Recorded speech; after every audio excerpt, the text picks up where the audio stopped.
Fala pessoal, tudo certo? Sou o professor Luiz, vamos dar continuidade no nosso curso de Introdução ao Direito do Trabalho.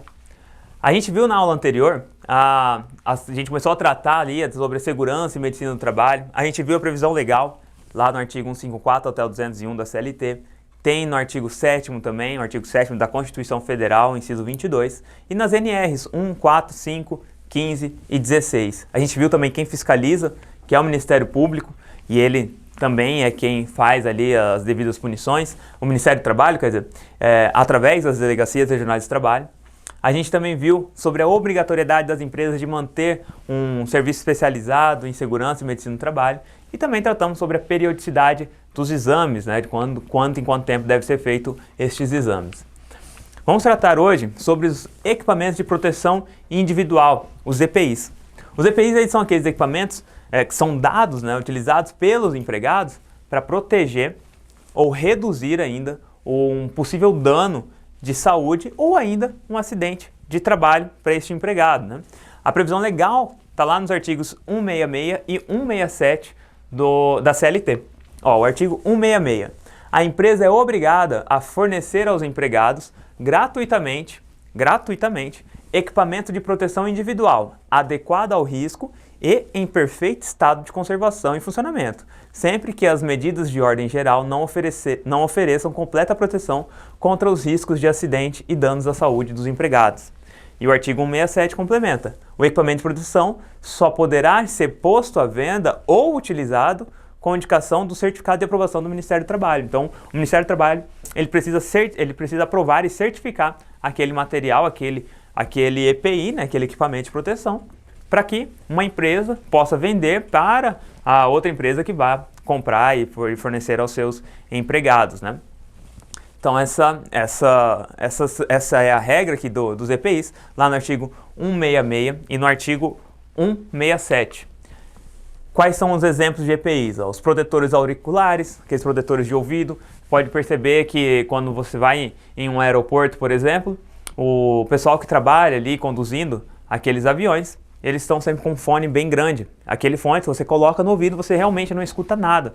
Porque as turbinas do avião, elas são tão altas, né, que acaba podendo, por um período longo de exposição àquelas turbinas, pode causar, sim, um grande dano a estes empregados, né? Eles vão acabar não escutando. As luvas também são em regra, são equipamentos de proteção individuais, aí são todos os tipos de luvas, né? Aqui a luva do médico, por exemplo, a luva do mecânico, a luva de quem trabalha na construção, as máscaras, os capacetes também, os óculos, aqueles óculos de proteção mesmo, para quem vai soldar, por exemplo, ou quem está em construção para não vir nenhum tipo de objeto dentro do olho e acabar machucando. E muitas vestimentas também, então tem algumas roupas que são especiais e essas roupas especiais também são consideradas EPIs. E a gente não pode esquecer lá da regra do parágrafo único, a linha B do artigo 158, né? Que constitui aquele ato faltoso do empregado, que é o quê? Quando constitui ato faltoso do empregado a recusa injustificada ao uso dos equipamentos de proteção individual fornecidos pela empresa. Então, o empregado ele deve aceitar esse EPI, né, para não ficar ali, não ter ali um risco à saúde dele. E a gente fala isso porque é o seguinte, quando você atua, como acho que eu falei para vocês já na nossa primeira aula, eu advogo bastante, nosso escritório advoga bastante para empresas, e aí quando existe um acidente de trabalho em que o empregado ele não estava utilizando um EPI, mas a empresa forneceu, existe um recibo dele aceitando o EPI, e aí ele não estava utilizando o EPI naquele momento, desenvolvendo a função, não estava fora da função, estava desenvolvendo a função, não estava utilizando o EPI.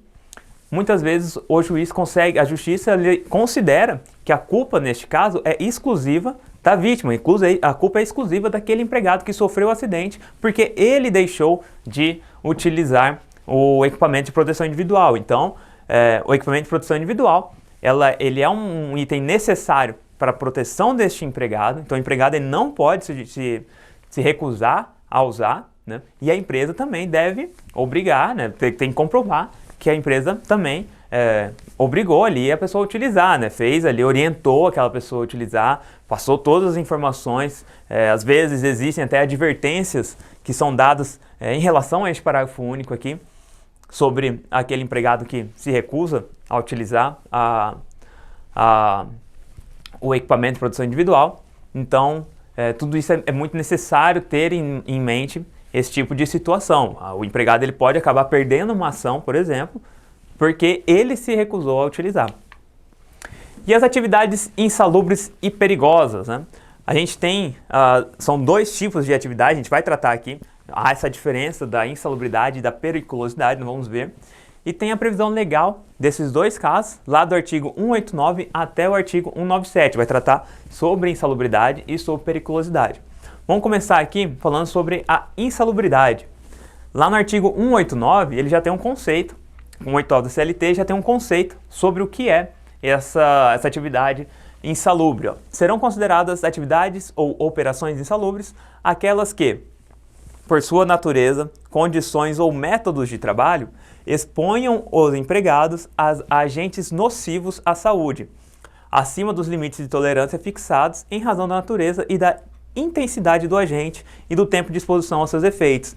Então, quando se tratar de insalubridade, você pensa em agentes nocivos, né? Muitas vezes um reagente químico, alguma coisa assim, que fica ali, que aquele empregado ele acaba tendo que manusear, tendo que utilizar, e aí é necessário, isso é considerado uma atividade insalubre, tá? O Ministério do Trabalho e Emprego, ele que vai especificar as atividades e as operações que são insalubres, tá? Estabelecendo os limites de tolerância aos agentes agressivos. Então, qual que é o limite que pode ter de contato com aquele agente nocivo, né? Os meios de proteção, quais são os meios que o empregado vai ter que utilizar para poder se proteger daquilo, muitas vezes um tipo de EPI específico, e também o tempo máximo de exposição do empregado a esses agentes. Isso aqui a gente tem essa regra lá no artigo 190, ó, o Ministério do Trabalho aprovará o quadro das atividades e operações insalubres e adotará as normas sobre os critérios de caracterização da insalubridade, os limites de tolerância, os agentes agressivos, os meios de proteção, o tempo máximo de exposição do empregado a esses agentes químicos, né, esses reagentes.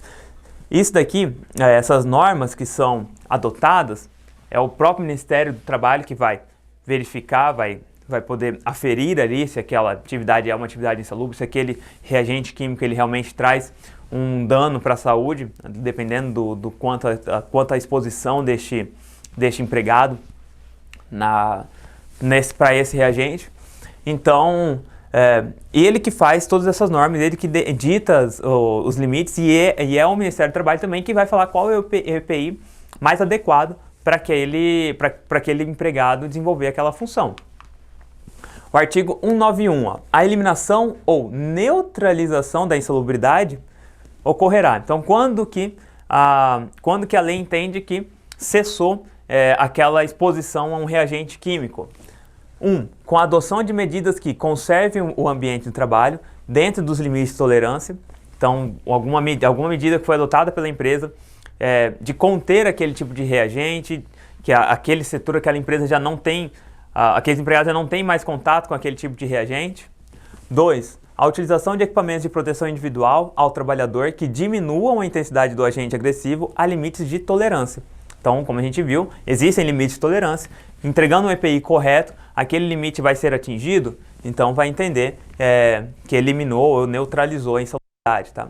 E o parágrafo único vem esclarecer para a gente que caberá às delegacias regionais do trabalho, comprovada a insalubridade, notificar as empresas estipulando prazos para sua eliminação ou neutralização na forma deste artigo.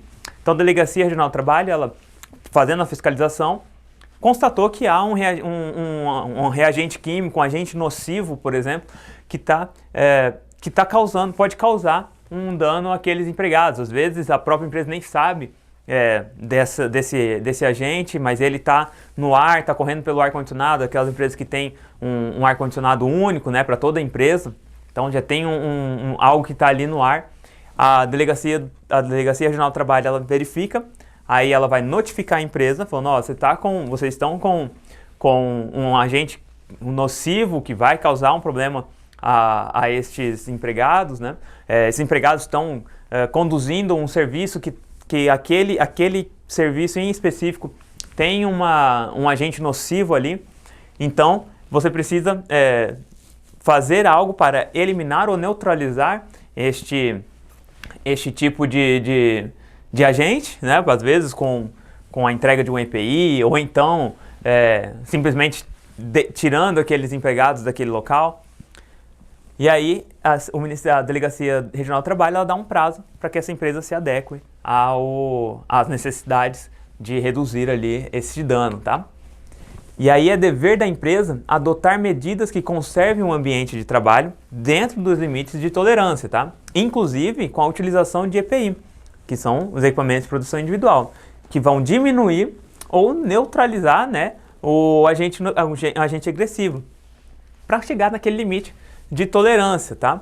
Visando até a eliminação dos danos que podem vir a causar desta insalubridade.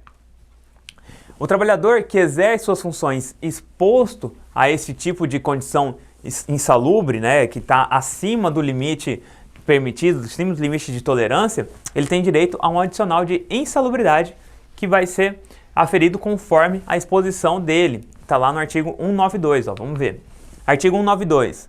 O exercício de trabalho em condições insalubres, acima dos limites de tolerância estabelecidos pelo Ministério do Trabalho, assegura a percepção, ou seja, o recebimento de adicional, respectivamente, de 40%, 20% e 10% do salário mínimo da região. Então, este adicional é sobre o salário mínimo da região, tá? Segundo se classifiquem nos graus máximo, médio e mínimo. Então, 40% para grau máximo, 20% para grau médio e 10% para um grau mínimo de exposição.